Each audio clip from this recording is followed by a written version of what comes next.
আসসালামু আলাইকুম। আজকে যে গল্পটি বলবো, গল্পটির নাম খোলস। সূচনা পর্ব। চলুন গল্পটি শুরু করি। 7 বছরের প্রেম, 15 বছরের সংসার, একসাথে চলা 21 বছর পর স্বামী অন্যত্র সম্পর্ক গড়ে তুলল।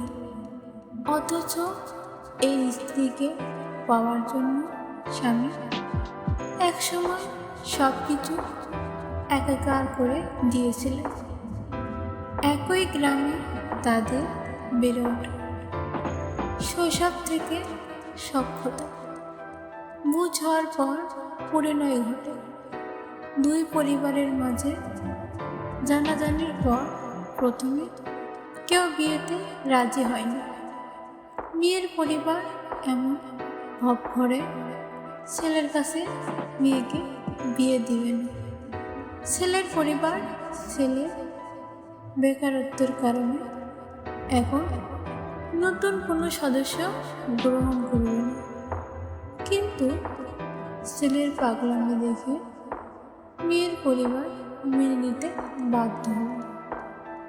নিরুপায় হয়ে ছেলের পরিবারও বধূ গ্রহণ করল।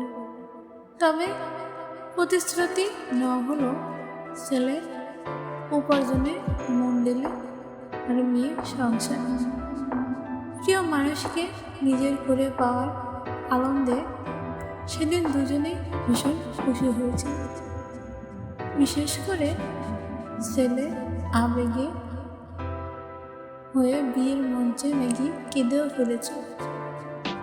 1 বছরের মাথায় তাদের ফুটফুটে এক কন্যা সন্তান হয়। দায়িত্ব বেড়ে গেল। আজকের গল্প এ পর্যন্ত। আমাদের পরবর্তী গল্প পেতে আমাদের চ্যানেলটি সাবস্ক্রাইব করুন।